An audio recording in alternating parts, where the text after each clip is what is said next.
I have been using the Google 7 Pro for about a week now, and I think I've finally organized my thoughts well enough to present you guys with a full review of this device.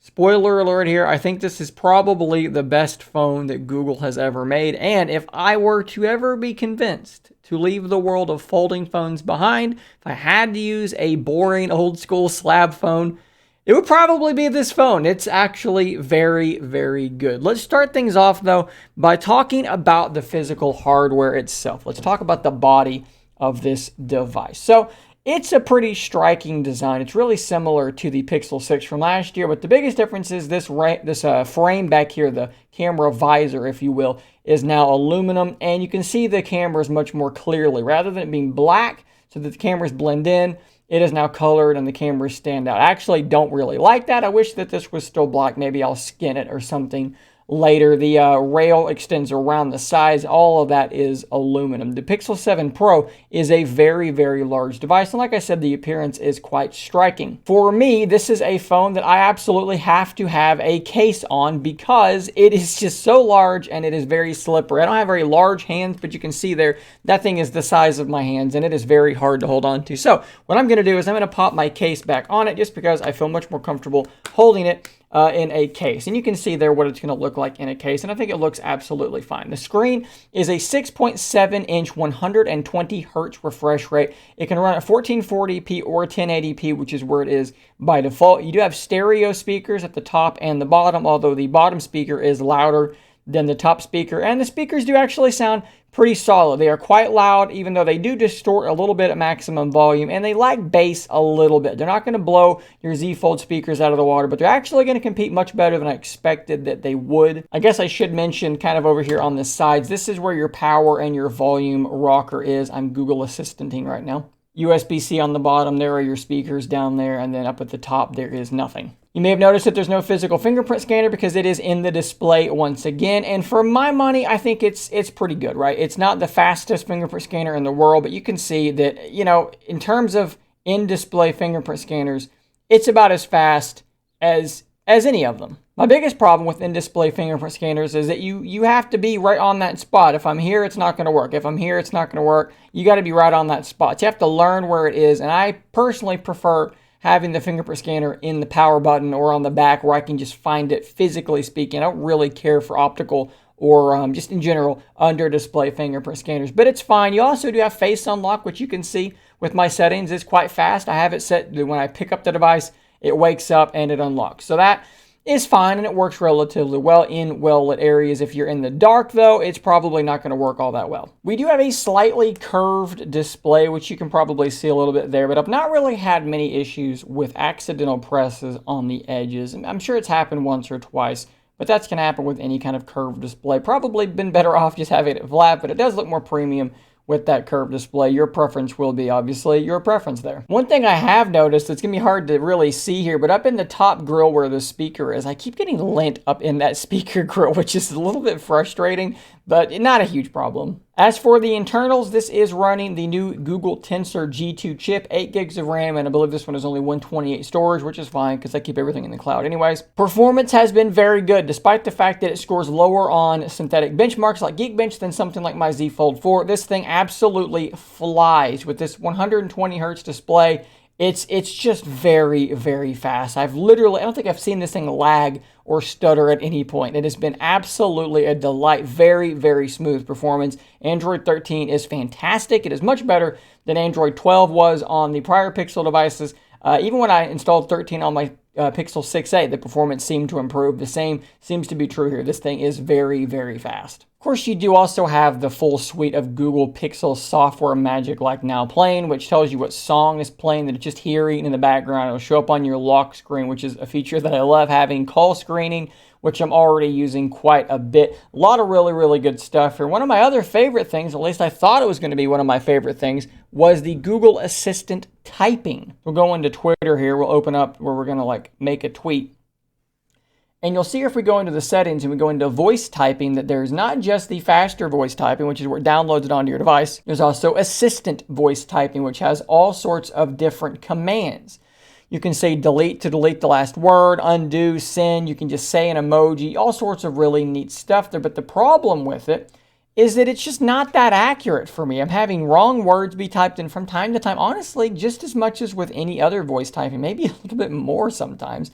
But then the other thing, I had to turn off the auto punctuation because it was putting commas and periods just in the middle of sentences. It's supposed to just let you just talk naturally and it'll punctuate it for you. It does not work that way. Otherwise, I think it does a pretty good job with dictation, so long as you know how to use voice typing and you're willing to put in the punctuation yourself, period. Delete.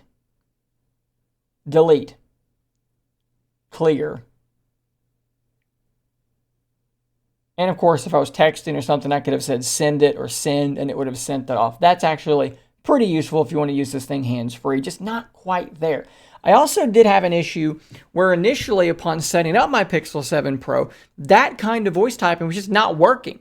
I would try and talk and say things and it would act like it was listening, but in fact, it was not. Nothing was being typed in. I had to go into my apps, and I think there was an application called Android System Intelligence maybe, and I had to open it up in the Play Store, uninstall the updates, and reinstall them, and then it started working. So a little bit of weirdness there, but overall, the Pixel software is very good. I'm still not like the biggest fan of a few things when it comes to Android 13, or really Android 12, like the gigantic buttons there. I just don't like that. I think they're too big. They look strange to me, but for the most part, Android 13 is very, very good. Now, one of the biggest parts about getting a Google Pixel phone for years, really since the very beginning, is the camera. The camera has always been something that Google has been very, very proud of, and I think they should be just as proud of the Pixel 7 and 7 Pro's camera as they have ever been. So what we have here is a 50 megapixel primary, 12 megapixel ultra wide, which on the 7 Pro is a bit wider than before, great to see, and a 48 megapixel 5x telephoto zoom, which is done via a periscope zoom lens, which is very, very fun to use. 10.8 megapixel selfie camera. So what we're going to do now is we're going to jump over to the other monitor and we're going to look at some photo samples, which I think are very, very impressive. So one of the first things I did with my Pixel 7 Pro is I drove up to a spot that if you are in Knoxville, Tennessee, perhaps you know about. It's called Sharps Ridge. It's a place where we have a very good view of downtown Knoxville from about 3 miles away. And this was taken with the standard lens. And obviously the colors look good. The details, if I zoom in here, look quite good. But the thing I want you to really draw your attention to is right in the middle of the screen out. You see that right there? Perhaps you were a fan of The Simpsons and you know that it is apparently full of wigs. That is the Knoxville Sun Sphere, built during the World's Fair, or I guess just before the World's Fair. So that is about 3 miles away from here. Now we're going to jump up to using the 5x optical zoom lens, but we're going to zoom into 30x. So it's going to be a mixture of digital and actual physical optical zoom. And look how close we can get to that. Is that a picture that you would frame and put on your wall? No, it's not. But the fact that you can go from this, where it is barely visible if you zoom in on this screen, all the way to this, where you're able to actually see the individual panels on the Sun Sphere, is absolutely ridiculous. There are only a handful of phones on planet Earth that are capable of taking a photo like this, and Pixel 7 Pro is right up there with the best of them. Now this here is using the 5x optical zoom. I've just zoomed in 5x, and this is a really, really nice shot. Look at the nice fall colors in the trees, the Sun Sphere there. You've got the TVA building in here. And if we zoom in 30x on that as well, boom, that's pretty good. You can actually read UT, TVA. You can actually read the stuff on these buildings. Really, really impressive. I think this image is actually a good excuse to try something here. The Magic Eraser feature on the Pixel 7 Pro. Do you see those lines coming down? Well, let's see if we can delete them. Let's go into Edit here. And let's go over to Tools and then Magic Eraser. And let's see what this thing is actually capable of doing. And you can see here, it actually found those lines as a suggestion. So we're going to hit Erase All and see what that looks like. You can't really see that well on this screen. So we're going to save this and we'll jump back over to the monitor and see what it looks like now. And this is what we've got. So if you just look at it kind of without really paying super close attention, I think it looks pretty reasonably good. I think that it kind of passes the test. If we zoom in though, and we look in places where those lines used to be, you know, we didn't really get them all here. It looks a little bit funky. This looks a little bit strange as well. But if you don't like super closely analyze it, I think it looks a bit better. I do still personally think that there's some better options than Magic Eraser to get this stuff done. I think something like Retouch is less automatic, but actually tends to do a better job. But still, it's a neat function to have. This is another shot a little bit closer, still using the 5x optical zoom, and I'm just really impressed with this camera. It does such a good job of punching in and retaining some really nice color and some really nice detail, almost eavesdropping into the backyards of some individuals here in Knoxville. So as another example of sort of the different ranges you can capture with this phone, here's a church down the street. Again, colors look good, contrast is nice and punchy. I think the colors, biggest thing is they're not super oversaturated like some phones on the market. We punch into a 2x zoom, keep in mind that is all digital, right? Because there's no telephoto lens at that range. So 2x digital is what we're looking at here, and I think it does a relatively good job. You have a 50 megapixel sensor, so there's enough room to crop in and to have an okay looking picture. But then when you jump to the 5x optical, you can see that the details jump back up again. And once again, you've got really nice details here. Taking a look at a nice colorful tree here in early fall, East Tennessee. And then as I walk up closer to it, I'm going to switch to the wide angle lens, which is very, very wide. It looks like I'm still standing about 20 feet from this tree. I was not. I was maybe 10 feet from this tree. Really nice colors, nice detail. It's a fun lens to have to shoot with. Another feature though of this camera that is probably not going to get talked about as much as I would like is the fact that it has an automatic macro mode. So it's like having a fourth lens on here. Let's grab something like this little USB stick, and you'll see as I get really close to it, it switches to a macro mode, and look how close I'm able to get and still focus on that thing. I mean, guys, I am like literally like maybe a half an inch or so away, and by virtue of having that, you can get some really interesting shots. So let's take a look at some macro samples here, and they're really high quality. A lot of the time you get a macro lens on some phones, and it's like a 2 megapixel macro. This is not the case here. Let's punch in here, and you can see the shallow depth of field here. Look at the nice detail on this rock. Really nice colorful leaf, the textures in full display here. This little seed thing hanging off of a vine. Again, the colors are really nice, and look at the detail that you're able to preserve on that image. Perhaps the last flower of the season on this plant in the backyard, and you can zoom in, and I swear you can see individual grains of pollen on this thing. Really, really cool to have. Let's talk about portrait mode, and of course, as my subject for my portrait mode test, we're going to be looking at Rose, who is an Australian Shepherd puppy and is quite adorable.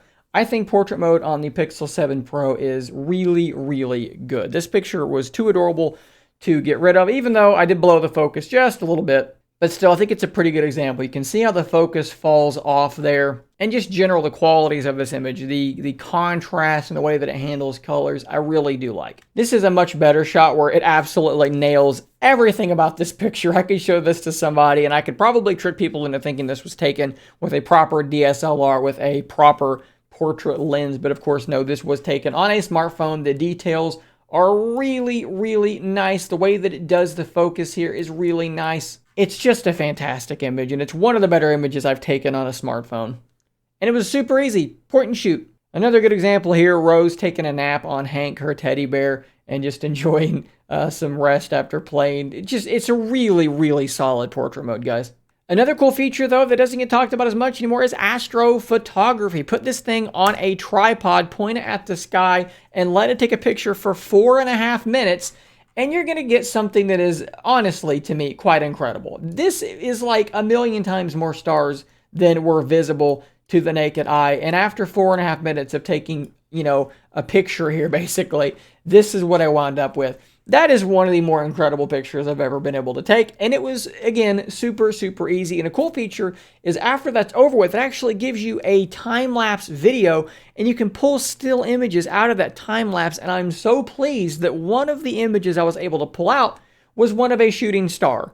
It actually captured a shooting star, and I was able to save that image. I believe that is like the first or second time in my life I've been able to see a shooting star, and I was actually able to capture it on a picture. And then last night I used the 5x optical and tried to use the astrophotography mode again, and you are able to do that. So I zoomed in. I believe this was the Big Dipper. I'm not an astronomer or an astrologer, so I'm not really sure, but I was fairly certain that's what this was. But then when I took the picture, it brought out so many more stars that it kind of muddied it and made it more difficult to pick out the bright ones as easily. You tell me, people out there, was this the Big Dipper? Who knows? Video is another area where I feel like this camera has improved a little bit. It's still not on the iPhone level, but I think it does a pretty good job. Let's look at a couple of samples here shot with stock settings. I'm not changing it to 4K or anything different, HDR. It's exactly as it came. And the reason I do this is because the majority of people, and I know some of you are not going to agree with me, I change my settings, you'll say, but the majority of people, they get their phone, they open it up, and they take photos, and it's done however it was set, okay? My wife's phone is that way. My friends' phones are that way. It's only, if you're a techie person, just understand you can bump it up to some other settings, but this is how it comes, video on the Pixel 7 Pro. Okay, so we are shooting video at 1080p. This is the default settings. This is how most people are going to shoot their video. Most people are not going to change their settings. They're just going to roll with it. So pay attention to the detail, the sound, the stabilization in particular, and the colors as we walk around here. Okay, so this is the cinematic mode on the Pixel 7 Pro's camera. The background should be being blurred out around me. How convincing is this effect? It's basically portrait mode, but in video form. Let me know what you think. My dog is bumping my tripod. And then last but not least, here we are with some selfie camera video on the Pixel 7 Pro. Look at the lights back there. How is all this stuff being processed? You let me know. I think my only real complaint with video in particular is switching between lenses is kind of slow and it's kind of jarring. When you go from the 1x to your 5x, it zooms in, it's super blurry, and then it switches to the optical lens and it just looks a little bit strange. Video still a place. It needs to improve a bit more. What do you want me to say? The cameras are just very, very good. It's got a really nice suite of features like astrophotography and the macro lens, which I absolutely love using. I do wish there was a proper pro mode, but it's so good in other ways, I guess I can kind of do without it. Wrapping things up here, let's talk about the battery. You have a 5,000 milliamp hour battery that is at a 30 watt charge, which I think is fast enough. It's as fast as what Samsung is doing, so whatever. But the good news is, typically, I'm plugging this thing about 6:30, going to bed about 9:30 or so, and it's making it through the day absolutely easily. 6+ hours of screen time. And I'm actually trying to remember what percentage I'm typically at when I'm going to bed, but I can't recall specifically. I should have been paying closer attention because I have such a lack of battery anxiety. I just don't plug it in at all during the day, and I just use it as much as I want. And it's totally fine. Like I said, 6+ hours of screen time, and I'm definitely not going to bed on fumes. Like, it's more than 20%, more than 30%, probably in that 30 to 40% battery. It's very, very good battery. Are there ones out there that are stronger? Yeah, I'm sure, but if I can get to bed at 30% battery, 6 hours of screen on time, and I've been unplugged for, from 6 a.m. all the way to like 9:30 p.m., what more do you want out of a battery? It's really solid. It's not a 2-day battery. I've not really tried the Extreme Battery Saver, which claims to have 72-hour battery, because I haven't needed to. I go to bed and I plug it in, and it's fine. I know a lot of people are concerned about bugs because the Pixel 6 and 6 Pro had some bugs. Have I experienced any here? The answer, unfortunately, is yes, but fortunately, they've been very, very minor. I'll run you through what I've seen so far. So when I was initially setting up Google Pay, it wants you to verify your phone number, and it wanted to grab the code and put it in automatically. It did not work. I tried to copy and paste the code, and it would not let me continue. I closed it. I forgot about it for a day, came back and tried it again, and everything worked just fine. I'm not sure what that was, but it's fine now. At one point, I was taking a whole bunch of portrait mode shots in a row. Boom, boom, boom, boom, boom. The first like 2 were quick. The third one lagged, and then they didn't show up in my Google Photos for a little while. Then they popped up. It was a little bit odd, kind of a one-off thing, but it did happen. Everything seems to be fine after that. I mentioned my problems with the assistant typing, which I was able to fix. And then the last one has happened the last 2 mornings in a row. My alarm goes off for my wife. The alarm is on my side. I wake up, dismiss the alarm, and then roll over and wake her up. And my screen wouldn't turn on. My alarm's going off, but my screen is black. I had to sit there tapping the screen. I think I had to pick it up and hit the power button to turn the screen on to dismiss the alarm. Not a huge deal, right? I guess it's making sure you're really awake, but it was a little bit on the annoying side. But guys, those are all really, really minor problems. Oh, I should add one more that I forgot to put on my list, but it's the one that's been driving me the most crazy. Scrolling is a little bit strange, okay? You're holding your phone and you're just scrolling along. Sometimes it scrolls with normal inertia, and sometimes you scroll and the screen moves about 1/4 of an inch and then just stops. Don't know what that is, but it's beginning to drive me a little bit insane. It's not that big of a deal, but if you doom scroll as much as some of us do, it's weird. And then you pick up another phone and scroll, and it's nice and smooth, and it just flicks across the screen, and you're like, goodbye, content. On the Pixel 7 Pro, it's just like, sometimes it's normal, sometimes it's weird. This is probably some sort of a touch sensitivity problem, something they should be able to fix with a software update that shouldn't be too big of a deal. But I am going to put it in the list of bugs because it is there, and it is a little bit annoying. Overall, though, what do I think of the Pixel 7 Pro? I think it's absolutely fantastic, and for $899, good grief, this is a fantastic phone. The added Pixel features are all great. They're so much fun to have. The hardware feels rock solid. The camera is as good as any camera setup on the face of the earth. Video still needs some improvement, but it is still very, very good. Battery life is solid. Performance is extremely smooth. It performs as well, if not better than my Z Fold 4, which is running a faster system on a chip. It's a really, really great phone. Guys, thanks for watching. A big shout out to Google for sending the Google Pixel 7 Pro over for me to review. Full transparency there. I am a member of Team Pixel, which means that they send me pieces of hardware to review. Google has no input on this video, and they will be seeing my review the exact same time as you, so no worries as far as that goes. I will see you guys on the next one, and until next time, stay nerdy, my friends.